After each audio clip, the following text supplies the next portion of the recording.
जय हिंद साथियों। RRB group D में सभी साथी फॉर्म भर चुके हैं और तैयारी भी कर रहे हैं। ऐसे में एक मामला आप लोग सुनते होंगे कि मामला कोर्ट में है, भर्ती रद्द हो जाएगी। क्यों रद्द हो जाएगी? आखिर जो लोग फॉर्म भरे हैं भर्ती रद्द होने के लिए भरे हैं क्या? आइए हम सबको समझते हैं मामला आईटीआई नॉन आईटीआई का क्या है ना, कोर्ट की क्या अपडेट है, हम सबको समझते हैं। एक बार फिर से आप सभी साथियों का लर्निंग विद जेएस के इस ऑफिशियल यूट्यूब चैनल पे बहुत बहुत स्वागत है। साथियों, आरआरबी ग्रुप डी की बात करेंगे 2025 की, जो कि 2019 के बाद 2025 में देखने को भर्ती मिली है। साथियों, मामला क्यों आ गया, पहली चीज तो ये समझिएगा, हम आपको बताते हैं। देखिए, बात ये थी कि जैसा कि 2019 में जो भर्ती थी वहां पे 10th वालों को, यानी कि आईटीआई का इशू नहीं था, है ना, 10th वालों को लिया गया था। और ये एक बात नोटिफिकेशन दिया गया था और कहा गया था कि आने वाली भर्ती में हम क्या करेंगे कि हम जो है आईटीआई लागू करेंगे। सही है भाई, लोगों ने आईटीआई किया, लेकिन जो लोग उस टाइम पे 10th वालों को मौका दिया गया था और इस टाइम पे अगर 10th वालों को भी नहीं मौका मिलेगा तो 10th वाले भी अपने आप को बेवकूफ समझेंगे। मैं ऐसा नहीं कह रहा हूं कि आईटीआई वालों के लिए मौका, आईटीआई वालों को छूट जरूर मिलनी चाहिए, है ना, क्योंकि आईटीआई किए हैं। लेकिन जो लोग फॉर्म भरे हैं उनकी क्या गलती है? इसके पहले तो 10th लेवल पे ही वैकेंसी निकाली जा रही थी ना। आइए सबसे पहले विवाद कहां से, हम आपको वो दिखाते हैं। तो सबसे पहले जैसा कि आप जानते हैं कि 2019 में ये जो नोटिस है ये रेलवे की तरफ से थी, हमने इसको हिंदी में कर दिया ताकि आपके लिए मैं आसान कर सकूं। तो यहाँ पे आप जैसा कि देख पा रहे हैं रेलवे मंत्रालय की तरफ से है, लेवल 1 में रेलवे नौकरियों के लिए आवश्यक शैक्षणिक योग्यता। अच्छा, शैक्षणिक योग्यता में अगर बात की जाए तो यहाँ पे आप देख रहे हैं नोटिस संख्या 2 यानी 18 और 1/2019, एक बार की छूट जो क्रमशः फरवरी 2018 और 2019 में रेलवे भर्ती बोर्ड द्वारा जारी की गई थी। केवल उन भर्ती अभियानों के लिए विशेष छूट थी जो अब इसे वापस ले लिया गया है। ठीक है, यानी कि इसको वापस ले लिया गया, उस भर्ती में क्या थी, ये छूट थी। इसके बाद 2019 के बाद तकनीकी विभागों जैसे कि सिविल इंजीनियरिंग, मैकेनिकल, इलेक्ट्रिकल और सिग्नल और टेलीकॉम विभाग और रेलवे कैटरिंग में लेवल 1 के सभी भविष्य की भर्तियों के लिए न्यूनतम शैक्षिक योग्यता 10वीं pass plus national apprenticeship certificate NAC होगी, जो national council for vocational training द्वारा प्रदान की जाती है। 10th पास या जो है आईटीआई होगी। तो ये जो है नोटिस है रेलवे की तरफ से कहा गया। अब ध्यान देने वाली बात है ये कि यहाँ पे रेलवे ने क्या काम किया है कि उस समय 10th वालों को मौका दिया गया था और ये बताया गया था कि हम आगे से आईटीआई लेंगे, लेकिन इस बार लोग कह रहे हैं कि भाई योग्यता में बदलाव किया गया है। मैं कह रहा हूं कि योग्यता में बदलाव नहीं किया गया बल्कि योग्यता में कम किया गया है ना। ये बहुत बड़ा मामला है साथियों, ध्यान दीजिएगा। काफी साथी कहेंगे कि वैकेंसी को बढ़ा देना चाहिए। वैकेंसी को बढ़ा देने से क्या मामला सॉल्व हो जाएगा? पूरी तरीके से समस्या समाधान होगी। आने वाली जो भर्तियां होंगी वो किस प्रकार से होंगी, वहां पे भी समस्याएं होंगी। तो ये कहीं से समस्या का समाधान ये नहीं है कि इस टाइम के लिए, ध्यान दीजिएगा। हाँ, वैकेंसी बढ़नी चाहिए, बहुत अच्छी बात है, लाखों पद खाली भी हैं, लेकिन इसका एक सोल्यूशन होना चाहिए, ध्यान दीजिएगा। तो क्या सोल्यूशन निकल सकता है, आइए हम अगली स्लाइड पे समझने की कोशिश करते हैं और क्या हो सकता है ना, क्या हो सकता है ये भी समझते हैं।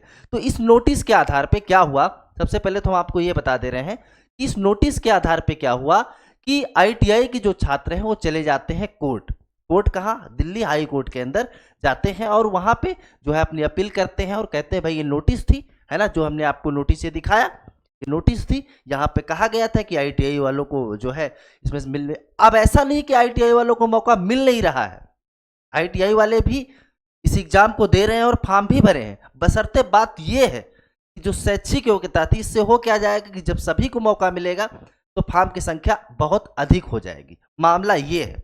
दूसरी चीज ये है कि जो टेक्निकल पद है, मैं तो एक चीज कह रहा हूं कि भाई जो टेक्निकल पद है, क्या हो रहा है कि आए दिन आप लोग देखते हैं लगातार कि रेलवे में कहीं न कहीं दुर्घटनाएं हो रही हैं।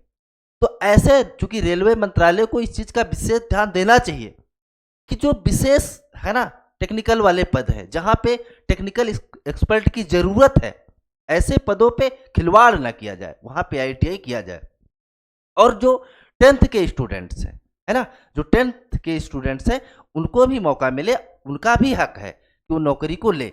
तो लोग कहाँ चले गए भाई, मामला कोर्ट में गया। अब कोर्ट में मामला गया है और वहां पे 21 तारीख को है कि भाई चलिए आप इसका जवाब दीजिए रेलवे की तरफ से। अब रेलवे अगर अपना जवाब देती है तो ठीक है, नहीं तो फिर दिल्ली हाई कोर्ट ने कहा है कि हम जो है 28 तारीख को अपना फैसला सुनाएंगे। अब ध्यान दीजिएगा, फैसला कोई भी सुनाए, गलती किसी की भी हो, है ना, भर्ती तो बिल्कुल रद्द नहीं हो सकती है। एक चीज तो समझना है ना। भर्ती आखिर रद्द क्यों, है ना। जो लोग फॉर्म भरे, तैयारी कर रहे हैं, तो अगर ऐसे ही होगा तो लोग फॉर्म भरेंगे, तैयारी करेंगे, अपना समय देंगे, पैसा देंगे, ये बिल्कुल कहीं से सही बात नहीं है। सोल्यूशन आइए हम समझते हैं। तो आप पूरा मामला समझ गए होंगे। 21 तारीख तक रेलवे को जवाब देना है, नहीं तो फिर 28 तारीख को दिल्ली हाई कोर्ट अपना फैसला सुनाएगी। अब जो मामला था वो 2019 में जो 1 लाख से अधिक पद था, 1,03,769 पद का नोटिफिकेशन था, उसी मामले को लेकर के, चूंकि उसमें ये कहा गया था कि भाई इस भर्ती के लिए आईटीआई नहीं है, लेकिन आने वाले टाइम में जो भर्ती आएगी वहां पे आईटीआई अनिवार्य रूप से लागू किया जाएगा। जनवरी 2025 में नोटिफिकेशन का मामला आया। यहाँ पे पहले क्या था कि भाई एक बार कहा गया कि आईटीआई वालों को मौका, और फिर नोटिफिकेशन दिया गया कि जो है हमारी योग्यता क्या है, हम क्या ले रहे हैं, वो 10th पास ले रहे हैं, यानी योग्यता में कमी की गई है। ध्यान दीजिएगा, योग्यता को बढ़ाया नहीं गया है। ऐसा नहीं किया गया कि भाई आईटीआई के बाद जो है पॉलिटेक्निक कर दिया गया या कुछ और कर दिया गया, बल्कि आईटीआई को हटा दिया गया है। मामला ये है। आगे अगर इसमें समझे क्या कोर्ट भर्ती को रोक देगी, ध्यान दीजिएगा। अब देखिए, कोर्ट के ऊपर तो बहुत कुछ डिपेंड करता है। कोर्ट चाहे तो रोक सकती है इस भर्ती को, है ना। लेकिन अगर कोर्ट भर्ती को रोकती है, ध्यान दीजिएगा इस बात को, तो रेलवे मंत्रालय उसके लिए क्या तैयारी किया, है ना।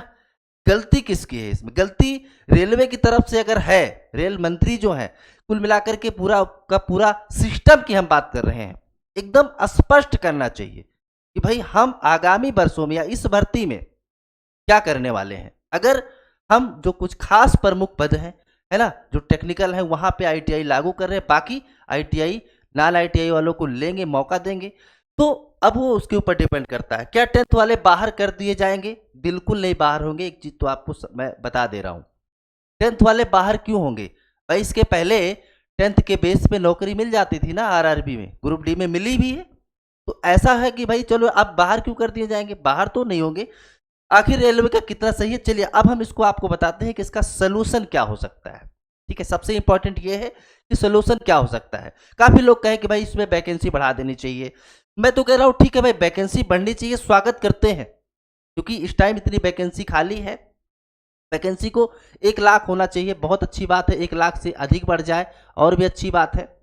लेकिन इस वैकेंसी बढ़ने के साथ साथ किन पदों पे, यानी जो पोस्ट प्रेफरेंस है, जो लोग फॉर्म भरते समय भरे होंगे, किन पोस्टों पे आईटीआई लागू होगा, ये बात बिल्कुल स्पष्ट हो जाए।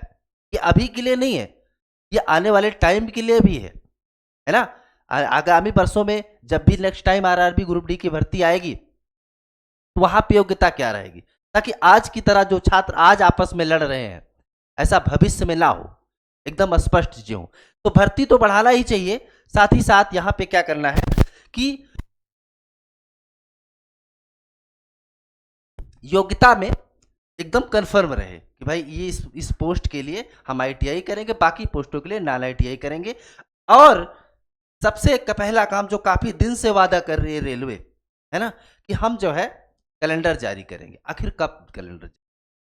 एक टाइम होता है, बूढ़े हो जाएंगे तब फॉर्म भरेंगे क्या 50 साल में, है ना। ऐसे तो फिर 2025 के बाद 2031 6 साल जोड़ लीजिए, 31-32 में वैकेंसी आएगी, तब तक ओवर एज हो जाएंगे। हमें पता है हम ओवर एज हो जाएंगे, तो हम उसकी तरफ की तैयारी ही नहीं करेंगे।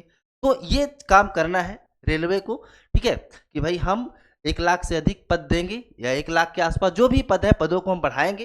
कुछ प्रमुख पद हैं जो खास इंपॉर्टेंट है, जहां पे टेक्निकल लोगों की जरूरत है, ऐसे पदों पे आईटीआई वालों को रखा जाए, मौका मिले, है ना। बाकी सभी पदों पे सबके लिए हो, आईटीआई हो तो भी, नॉन आईटीआई हो तो भी, सभी स्टूडेंट हैं और सभी तैयारी कर रहे हैं साथी।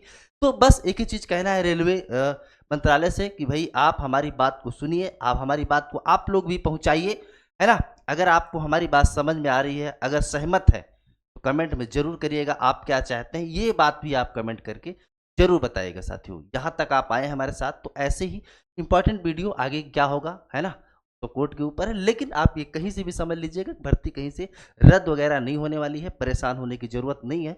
आप अपनी तैयारी को जारी रखिए, ठीक है, जहां से भी पढ़ रहे हैं, पढ़ना मतलब पढ़ाई करते ही रहिए, ठीक है।